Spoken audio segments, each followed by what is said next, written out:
Hey everyone, in this video we want to take a little time to talk to you about something that came up this morning when we were on our morning walk.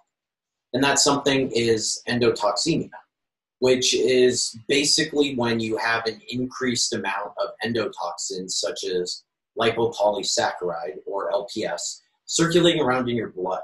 And these endotoxins are produced by specific types of bacteria in your microbiome, and then they're absorbed through your intestinal tract into circulation. And I don't really remember what we were talking about that got us on this topic. But it was basically, I had this thought that just came up, and it's like, you know what? I bet that endotoxemia is one of the primary explanations for a lot of the ill health effects seen in the general population eating a typical Western diet. A diet that's, moderately high in both carbohydrate and fat. Yeah, and it causes inflammation. Right? Yeah, because one of the primary things of LPS is that it causes inflammation throughout the body because your immune system sees it as something harmful, and so it tries to attack it and get rid of it.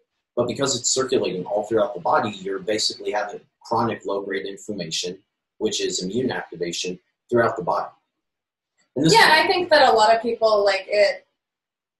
I just thought of this too. Non-alcoholic fatty liver is very common, right? Yeah, like 30% or something. Yeah, and so I think that the liver plays a bigger role in the elimination of endotoxins. Yeah, it does. Appreciate. And a lot of these people have, livers with impaired function, so they can't get rid of these endotoxins as easily. Yeah. And so being over fat is huge on that. Yeah, and it also plays into allergies. Yeah, that's what I was telling you. When I eat a lot of starch, I get endotoxin overload symptoms, which is my nose is stuffy, my eyes get heavy. And that gets back to the liver too, because it clears histamine. Is clear. That's it's my idea of what's going on. Yeah, so your liver, here's your liver's capacity. Let me put it in the camera right here.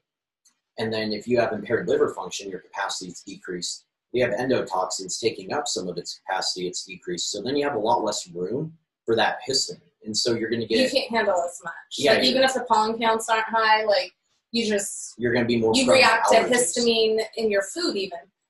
Yeah, you'll just be more prone to allergies. And then I see a lot of people trying to eliminate all the histamine in the foods when they could simply decrease. What I would have them do is decrease starch and not mix fats with the starch. Yeah. And so on that point, that's why the Western diet increases endotoxin levels. Is because in order to get endotoxins into your bloodstream, you really need two things. The first is that you need to have a good amount of starch content in your diet because some of that starch escapes digestion and it's metabolized by the endotoxin producing bacteria. So they grow and replicate and produce more endotoxins. But those endotoxins can't be absorbed unless you have part number two, which is fat. Dietary fat is very well absorbed, but not all of it is. And some of that fat escapes digestion into the large intestine, where it facilitates the translocation of endotoxins into your circulation. And so if you're eating a moderately high starch, moderately high fat diet, especially if you're eating meals where that starch and fat is combined, then you're just having endotoxin overload, on a chronic basis. And so you're having more inflammation in your body than is necessary. And this is especially, I think, concerning the bodybuilding. It's always in a state of inflammation training, overtraining. Most of them overtrain. Yeah. And then they're doing this with their diet as well. Yeah. Which is just adding to the stress load on the body. Yeah, I agree. And I think this is one reason, too, why people generally see really good health improvements, at least initially, when they adopt either a very low carbohydrate diet, because then they aren't producing any endotoxins that can be absorbed, or a very low fat diet, because then they're not absorbing any of the endotoxins they produce. Yeah, and also antibiotic use. I've had a lot of people that do way better once they're on antibiotics. They feel like wonderful, and then when they go off, all their symptoms of like hay fever, inflammation, return. Yeah, and I'm guessing that's just because the antibiotics kill off the endotoxin-producing bacteria, but without those lifestyle changes or diet changes, then those bacteria just repopulate. Yeah, they're back. So you're not really solving anything. Yeah. You know, it's funny. It's like, as much as people hate antibiotics, it's almost like a really good kind of reset button for anyone that has like dysbiosis. Yep. Because I mean, agree with that. we just did a video too on pro and prebiotics, but in theory, if someone had some serious gut issues and some serious dysbiosis going on, you just antibiotics, kill everything off, and then repopulate with really high dose probiotics and very targeted prebiotics to facilitate the growth of beneficial bacteria. Yeah. I've actually never looked into whether there have been any studies doing that, but I would think it would make sense. Logically it does, and there's a lot of like alternative health camps that actually do that. So cool. Anything else you want to add? I can think of. Okay, so short video on endotoxins. It was just a thought we had when we were walking in the morning. I guess the takeaway. Oh, I guess I do have a thought. Okay. A lot of people tend to go low carb when they hear that starch thing. I don't want like people taking that away from this, and people like the extremes, right?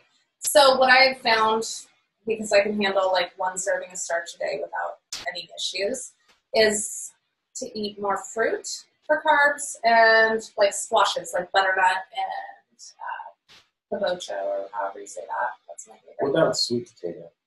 That would be fine too. Is that lower? Yeah, no, a cooked sweet potato, the starch shrinks into maltose. I remember that. Yeah.